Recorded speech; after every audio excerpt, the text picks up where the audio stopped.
Sophie Goldstein, bonjour. Bonjour. Vous êtes auteure d'un reportage sur les violences contre la communauté LGBTQIA+, au Cameroun, intitulé « De l'enfer à l'exil ».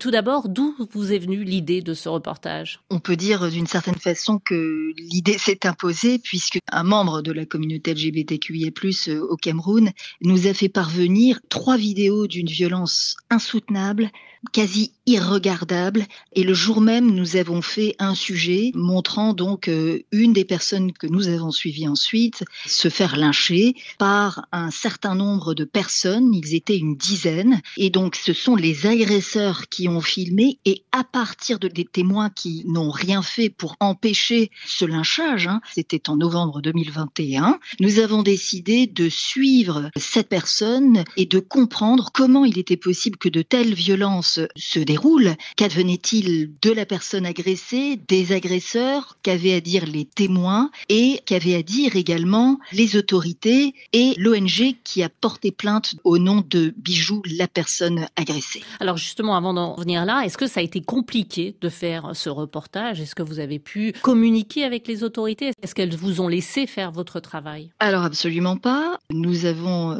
déposé une demande de visa qui a été refusée illico presto.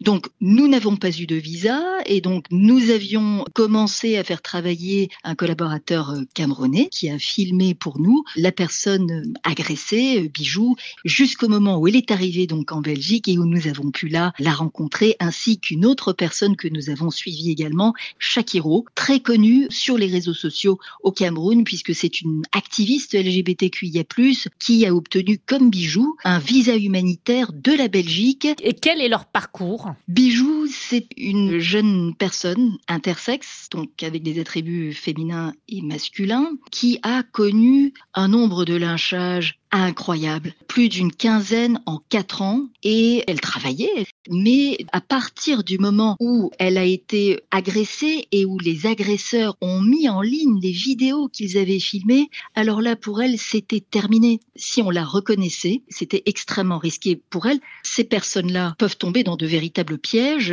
du chantage est exercé à leur encontre et puis on leur demande de payer pour les laisser partir. Alors on voit dans ce reportage, les gens appartenant à cette minorité sexuelle ou de genre sont persécutés, battus, lynchés, exclus de la société et le droit est du côté des agresseurs. D'une certaine façon, parce qu'il y a dans ce code pénal cette clause 347.1 qui rend les relations entre personnes de même sexe illégales. Oui, vous êtes passible d'une amende, mais vous êtes aussi passible d'une peine d'emprisonnement qui peut aller jusqu'à 5 ans. Et c'est ce qui est arrivé à Shakiro, qui s'est retrouvé en prison, que son avocate a réussi à faire sortir, mais sitôt sortie, elle se retrouve en terrasse d'un restaurant avec une compagne et elle se fait lyncher à nouveau. Donc une fois qu'elles sont affichées, eh bien c'est terminé pour elles. Les agresseurs se sentent totalement désinhibés, mais les autorités, même si elles n'ont eu aucun mot compatissant pour la victime, eh bien ont quand même réagi 3 semaines plus tard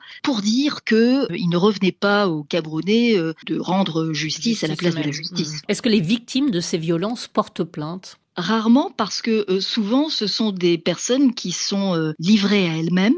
La chance de Bijou, si on peut dire, c'est d'avoir subi des violences avant ce lynchage-là. Elle était déjà suivie par une ONG camerounaise. C'est l'ONG qui a porté plainte pour coups et blessures, traitements inhumains et dégradants. Pas sûr que Bijou elle aurait eu les moyens elle-même de porter plainte. Est-ce qu'il y a eu des cas où ces victimes ont obtenu justice et les agresseurs ont été punis ? Tout à fait. Dans le cas de Bijou, on arrive à suivre au fil des 3 ans d'enquête. Elle va au tribunal, l'audience est renvoyée et finalement, la seule personne qui a été identifiée par la police comme ayant été l'un des agresseurs va être condamnée à 6 mois de prison.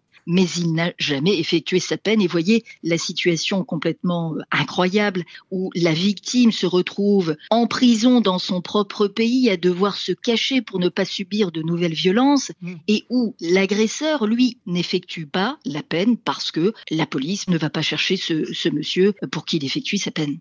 Sophie Goldstein, je vous remercie. Merci beaucoup.